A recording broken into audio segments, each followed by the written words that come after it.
So my name is Munyutu Waigi, and I'm the co-founder of Munyutu Capital, which is a fintech organization, and we lend to organizations within the agricultural value chain.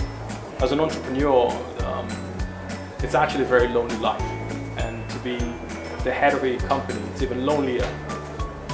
So having to go through the entire journey and relive it is actually a very painful one, because it involves so much uncertainty and a lot of growth and forced growth, where you had to make up the difference when it comes to the knowledge gap. And at the same time, as you're learning, you have to implement. So fast forward to the exit, as I stated in the conference, the University of Hard Knocks taught me how to negotiate.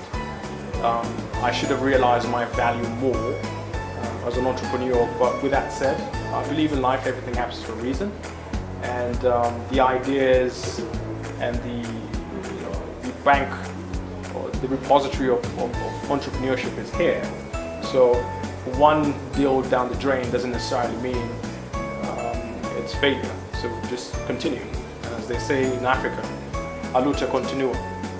So as Hilda Moraz said, it's not necessarily in good practice for you to start a company with an exit in mind, because you end up putting the cart before the horse.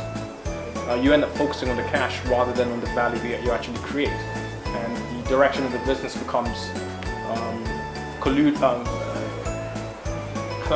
with how do we make an exit out of this. Instead, what I'd advise entrepreneurs to do is to focus on creating immense value, for you to almost be irreplaceable within your customer's mindset. And in that way, because of the value you've created for your customer and customers, it by default places a value in your organization when investors are looking at you for a complete takeover, or just to take part of your company.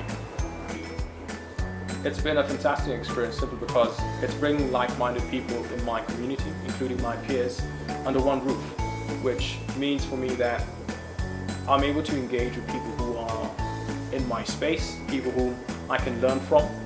I just met one of the co-founders of Waigi. That's invaluable to me. In my normal day-to-day life, where would I have met her?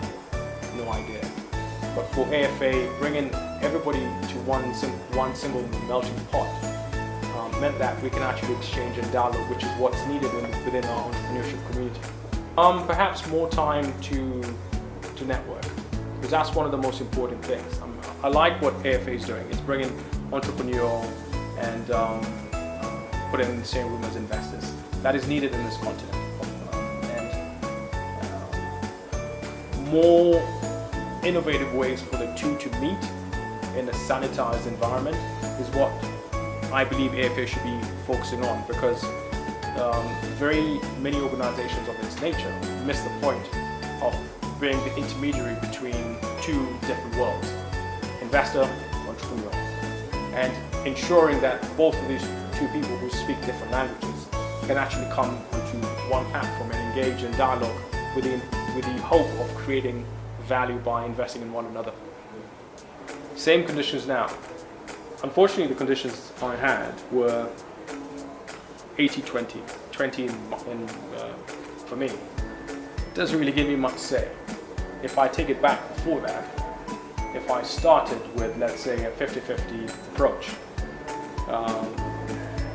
that would definitely have been tricky, because I didn't have the capital to match my investors' capital to the table to deserve 50. All I had was an idea and the ambition and determination to create value.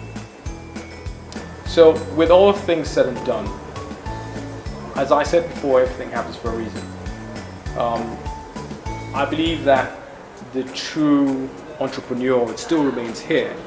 So even if one or two deals didn't go in my way, doesn't necessarily mean it's the end of my vision, my passion as a serial entrepreneur.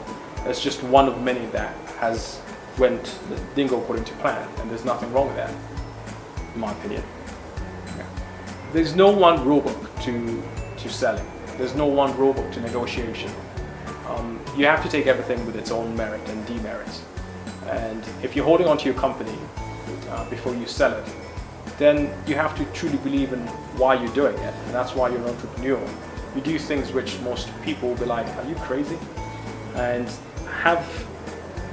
take solace in yourself and in the decision you've made, because it could go either way.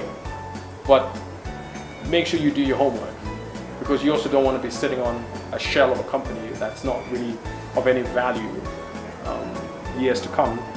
Or you could be the guy that says, look, there's a reason why I didn't sell back then, because I now sold 10x more than its actual value.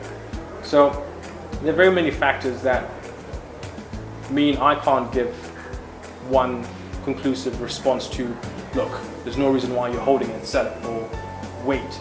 So I'm in no position whatsoever to give that kind of advice, but other than just to say, just make sure you do your homework and trust in your gut instinct as an entrepreneur. Because that's what drives us.